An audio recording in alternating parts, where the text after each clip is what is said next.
You ever have one of those moments where you just feel like you're a character in a movie and somebody else is writing the script? Yeah, I think we all get that feeling. And it taps into this huge question we're going to explore today. How much of our lives are actually our own, and how much is, well, already decided for us? So, what is it? Are we just following some kind of cosmic script where every line, every action is already mapped out? Or are we the ones holding the pen, making choices that genuinely shape our stories as we go? And look, this is way more than just some late-night philosophical question. This gets right to the heart of what gives our lives meaning and purpose. Now, what's so fascinating is that this exact tension was captured almost 400 years ago in a document called the Westminster Confession of Faith, and it makes this really bold claim. God has a complete plan for everything, and it's absolutely going to happen.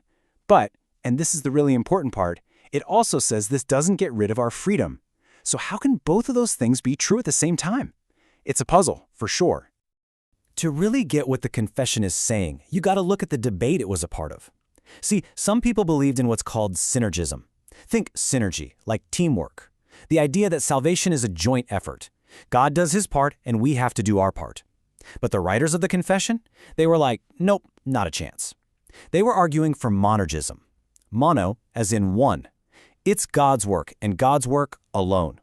They wanted to be crystal clear about who was ultimately in charge of the whole story. But here's the problem. When you lean that hard into the idea of God's total control, it can start to sound an awful lot like simple determinism or fatalism. You know, the idea that life is just one giant machine and we're all just little cogs turning. And if that's true, then what's the point? Our choices feel like an illusion, and life can start to feel pretty meaningless, right? So this leaves us with a huge challenge. How in the world do we hold these two ideas together?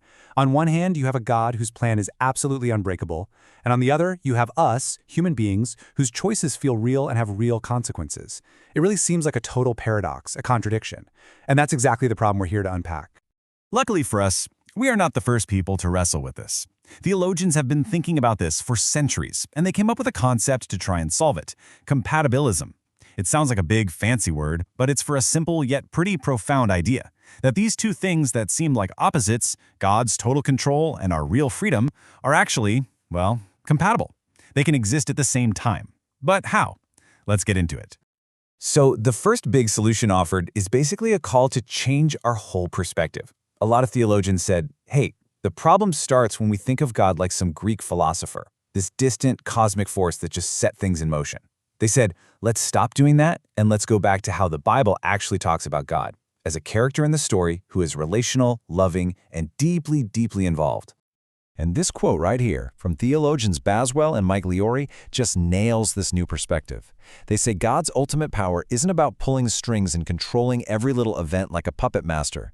No, it's about the transformative power of love, the kind of power that can bring hope out of total despair and life out of death. It doesn't force things. It invites and it changes people from the inside out.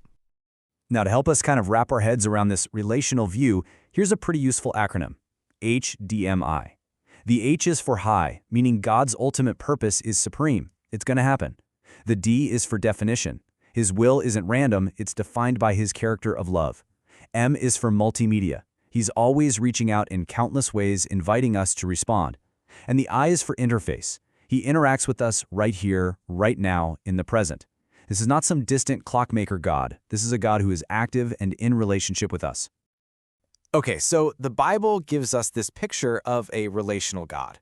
But for those of us who want to know how this could logically work, theologians have come up with a few models to help us make sense of it. Think of them like different tools in a toolkit we can use to look at this same fascinating problem.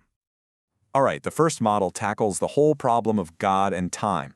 The philosopher William Lane Craig suggests that when God created everything, he chose to enter into time with us. So imagine a play director who knows exactly how the play is going to end. But what if he's also an actor in the play? And it's an improv show. He knows the final scene he's shooting for, but he has to react and respond and interact with the other actors on stage in real time. It's this incredible dance between a known destination and total freedom. The second model gets into God's foreknowledge. I mean, how can he know the future if we're all just improvising down here? Well, a theologian named Terence Thiessen proposed this idea of middle knowledge. The idea is that God doesn't just know what will happen, he knows what could and would happen in every single possible scenario. The best analogy for this is a GPS. You plug in your destination, now you can take a wrong turn, you can miss an exit, but what does the GPS do? It instantly recalculates, always finding a new path to get you to that same endpoint. It's actually a really reassuring thought, isn't it? And you see this GPS idea play out perfectly in the story of Esther from the Bible.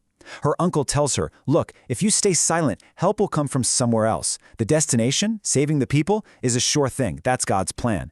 But then he asks her, who knows if you were put in this royal position for this very moment? See, her choice is real. It matters. It has huge consequences. She's not a puppet. She is an invited partner. It's just a powerful reminder that even when the destination is set, our choices along the way still matter immensely. So how does God actually interact with our choices moment by moment? Well, the third model is called double agency.